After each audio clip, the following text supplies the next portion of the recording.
నందమూరి అభిమానులకు, ఎన్టీఆర్ అభిమానులకు, కళ్యాణ్ రామ్ గారి అభిమానులకు కృతజ్ఞతలు తెలియజేసుకుంటున్నాను. ఇక్కడికి వచ్చిన మీడియా మిత్రులందరికీ.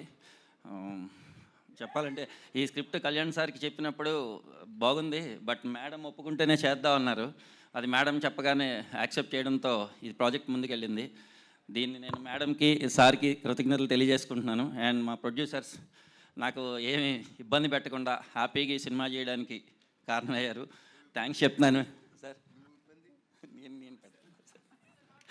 అండ్ నాకు టెక్నీషియన్స్, నా డైరెక్షన్ టీం మెయిన్లీ, అండ్ నాకు శ్రీకాంత్ విస్సా గారు సపోర్టు, అండ్ నా డైరెక్షన్ టీము, అండ్ మా రైటర్ హరికృష్ణ, అండ్ అందరూ చాలా సపోర్ట్ చేశారు. డైరెక్షన్ టీంలో ముఖ్యంగా సురేష్ అండ్ శేషు అండ్ శ్రీను గారు అండ్ అశ్విన్ అండ్ పార్దు అందరూ కూడా, అండ్ మా art director Brahma and Ajaneesh. Mainly నాకు ఇక్కడ నుంచి అంతా అజనీష్ గారు కూడా చాలా సపోర్ట్ చేస్తున్నారు. Thank you very much Ajaneesh గారు. And my DOP Ramprasad sir చాలా హ్యాపీగా, నాకు ఏ ఇబ్బంది పెట్టకుండా ఆయన సీనియారిటీ నాకు చాలా హెల్ప్ అయింది. అది నేను చాలా గర్వంగా చెప్పుకుంటున్నాను, ఆయన నాకు హెల్ప్ అయ్యారని.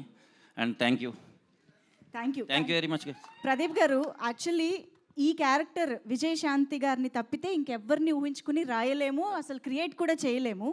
అలాంటిది ఏ ధైర్యంతో రాశారు? అసలు ఈ అమ్మ సెంటిమెంట్ని తీసుకోవడానికి రీజన్ ఏంటి? మాకు చాలా క్యూరియస్గా, ఎక్సైటింగ్గా ఉంది ఈ విషయం గురించి తెలుసుకోవడానికి. యాక్చువల్లీ నేను క్యారెక్టర్ రాసుకున్నప్పుడే మేడం అనుకునే రెడీ చేశాను.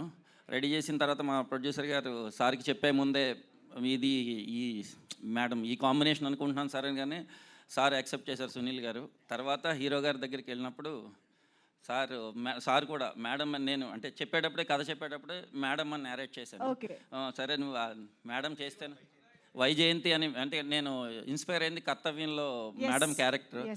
ఆ క్యారెక్టర్ని చూసి అలాంటి క్యారెక్టర్ మళ్ళీ మేడం చేస్తే బాగుంటుంది అనుకున్నాను. అలాగే ఈ క్యారెక్టర్ రెడీ చేశాను. వావ్, చూసారా మ్యామ్, ఈ జనరేషన్లో కూడా మీ ఫ్యాన్స్, మీ క్యారెక్టర్ ఫ్యాన్స్. సో ఎస్, ఇప్పుడు మీరు అమ్మ సెంటిమెంట్ని ఈ సినిమా ద్వారా తీసుకురాబోతున్నారు కాబట్టి మీ రియల్ లైఫ్లో మీ మదర్తో ఉన్న ఏదైనా ఒక ఎమోషన్, ఏదైనా ఒక మూమెంట్ మాతో షేర్ చేసుకుంటారా? మా మదర్ చిన్నప్పటి నుంచి నన్ను చాలా బాగా చూసుకున్నారు.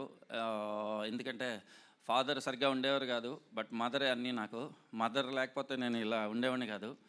అందువల్ల మా మదర్ ఎప్పుడు ఒక థింగ్ అని చెప్పడానికి ఒకటి కాదు, అన్నీ చాలా ఉన్నాయి చెప్పాలంటే. బట్ అందుకే నేను ఏ మెన్షన్ చేయట్లేదు, కానీ మా మదర్ అంటే నాకు చాలా ఇష్టం. చాలా ఎమోషనల్గా ఉంటాను ఆవిడతో. అమేజింగ్.